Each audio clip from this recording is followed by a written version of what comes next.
नमस्कार दोस्तों, स्वागत है आपका आपके अपने YouTube चैनल ठकराल स्टडी में।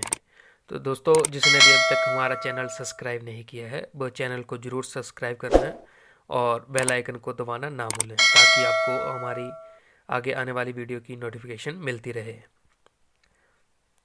तो दोस्तों, इस वीडियो में हम डिस्कस करेंगे 20 जनवरी के कुछ करंट अफेयर के क्वेश्चन जो कि आपको आगे आने वाली परीक्षाओं के लिए लाभदायक सिद्ध होंगे। तो हमारा पहला प्रश्न है, किस राज्य सरकार ने वन स्कूल वन आईएएस की घोषणा की?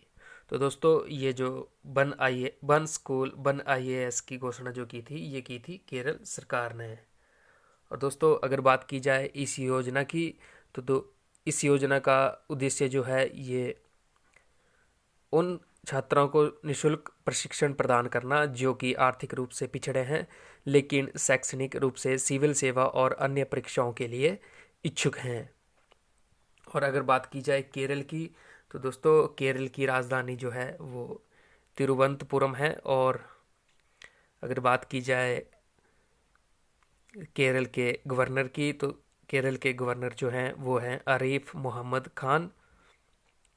और दोस्तों, अगर केरल के चीफ मिनिस्टर की बात की जाए तो वो हैं पिनारी विजयन।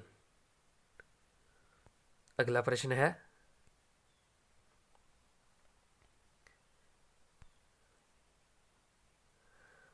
सोमनाथ मंदिर ट्रस्ट के नए अध्यक्ष कौन बने? तो दोस्तों, इसके लिए ऑप्शन है Amit Shah, option B Narendra Modi, option C Lal Krishna Advani और ऑप्शन डी अभिषेक बनर्जी। तो दोस्तों, अगर बात की जाए सोमनाथ मंदिर की तो ये गुजरात में स्थित है।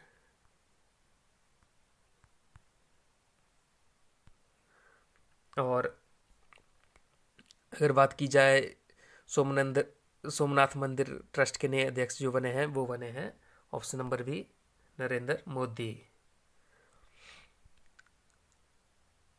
ये जो है पूर्व प्रधानमंत्री मोरारजी देसाई के बाद जो है नरेंद्र मोदी दूसरे प्रधानमंत्री हैं जिन्हें मंदिर ट्रस्ट का अध्यक्ष नियुक्त किया गया है।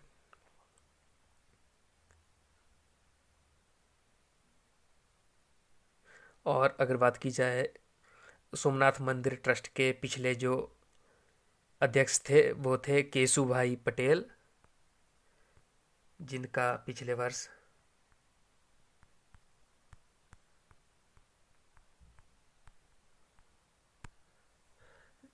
जिनका पिछले साल अक्टूबर में निधन हो गया था। और उसके बाद जो है सोमनाथ ट्रस्ट के अध्यक्ष का पद जो है रिक्त हो गया था। और अगर बात की जाए पटेल की तो उन्होंने पिछले 16 वर्ष के लिए अध्यक्ष के रूप में कार्य किया था। अगला प्रश्न है, रक्षिता क्या है? तो दोस्तों, रक्षिता जो है ये एक मोटर बाइक एम्बुलेंस है जो कि अभी हाल ही में डीआरडीओ के द्वारा केंद्रीय रिजर्व पुलिस बल को सौंपा गया, यानी कि सीआरपीएफ को जो सौंपा गया है। और इस बाइक एम्बुलेंस भारतीय सुरक्षा बलों और आपातकालीन स्वास्थ्य सेवा प्रदाताओं के सामने आने वाली समस्याओं में तत्काल मदद करेगी।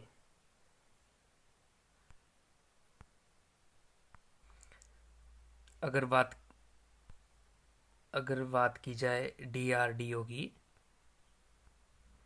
तो इसका जो मीनिंग होता है वो होता है defence research and development organisation. और इसके अध्यक्ष की बात की जाए तो डॉक्टर जी सतीश रेड्डी जो हैं वो डीआरडीओ के अध्यक्ष हैं। और इसका मुख्यालय जो है वो नई दिल्ली में स्थित है।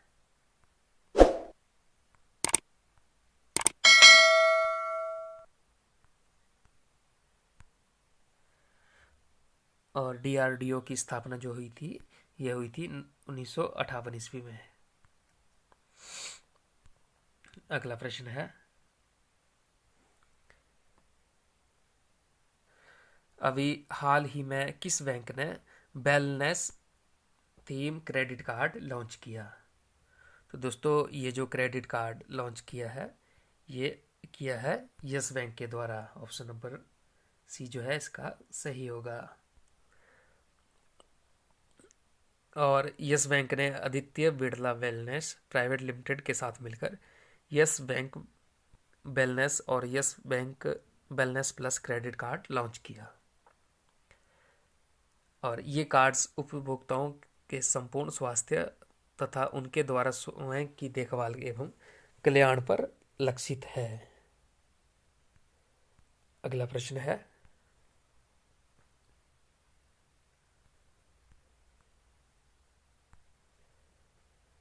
Unix Thailand open badminton tournament 2021 में महिला एकल का खिताब किसने जीता? तो दोस्तों ये जो खिताब जीता है ये जीता है ऑप्शन नंबर ए कैरोलिना ने। और अगर बात की जाए कैरोलिना की तो ये जो है स्पेन की खिलाड़ी है और जिन्होंने ताई त्यूज यिंग ताइवान को हराकर महिला एकल का खिताब जीता है। अगला प्रश्न है, Unix Thailand open badminton tournament 2021 में पुरुष एकल का खिताब किसने जीता? तो दोस्तों अगर बात की जाए पुरुष एकल की तो ये जो खिताब जीता है ये जीता है option number B Victor Axelsen ने। और अगर बात की जाए विक्टर एक्सेल सेन की तो ये डेनमार्क से संबंधित है।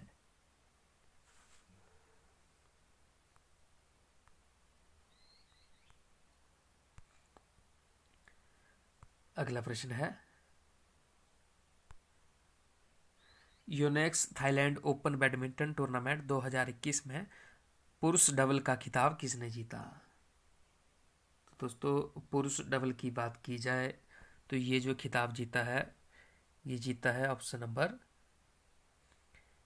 सी ली यांग और वांगची लिस ने। अगर बात की जाए ली यांग और वांगची लिस ने तो ये जो है ये ताइवान से संबंधित हैं। अगला प्रश्न है, और दोस्तों अगर बात की जाए Unix Thailand open badminton tournament 2021 में महिला डबल की तो ये जो खिताब जीता था ये जीता है option number A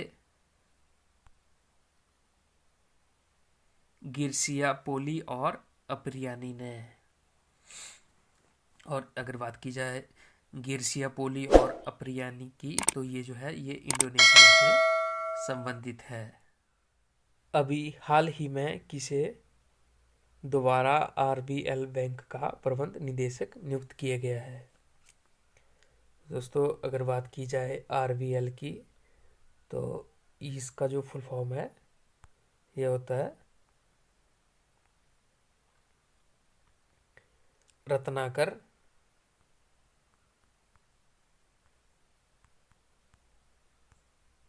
bank limited.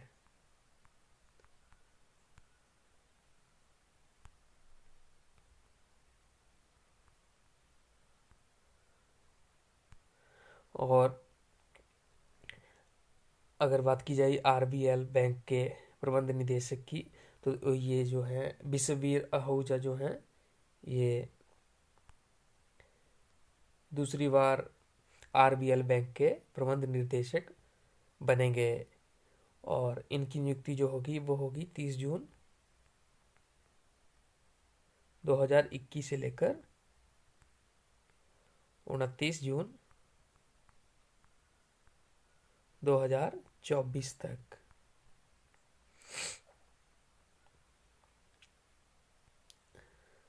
और अगर बात की जाए विश्ववीर आहूजा की तो ये 30 जून 2010 से आरबीएल बैंक के एमडी और सीओबी रह चुके हैं। अगला प्रश्न है, अभी हाल ही में कौन 6वीं बार युगांडा के राष्ट्रपति चुने गए? तो दोस्तों अगर बात की जाए युगांडा के राष्ट्रपति की तो ऑप्शन नंबर डी यूवेरी मुसेवेनी जो है वो 6ठी बार जो है वो युगांडा के राष्ट्रपति चुने गए। और ये जो 1986 में पहली बार युगांडा के राष्ट्रपति चुने गए थे। और ये अफ्रीका के सबसे लंबे समय तक सेवा करने वाले राष्ट्रपतियों में से एक हैं। अगला प्रश्न है, किस तिथि को हर वर्ष पराक्रम दिवस के रूप में मनाया जाएगा? तो दोस्तों अगर बात की जाए पराक्रम दिवस की, तो ये प्रतिवर्ष 23 जनवरी को मनाया जाएगा। और 23 जनवरी को नेताजी सुभाष चंद्र बोस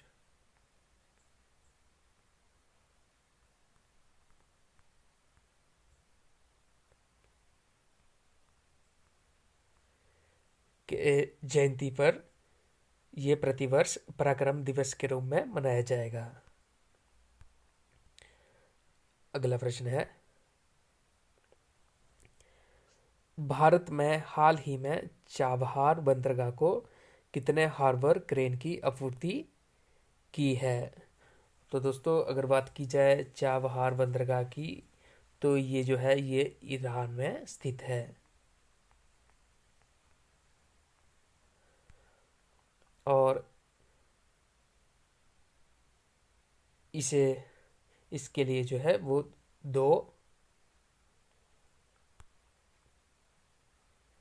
दो हार्बर क्रेन की आपूर्ति की घोषणा की गई है।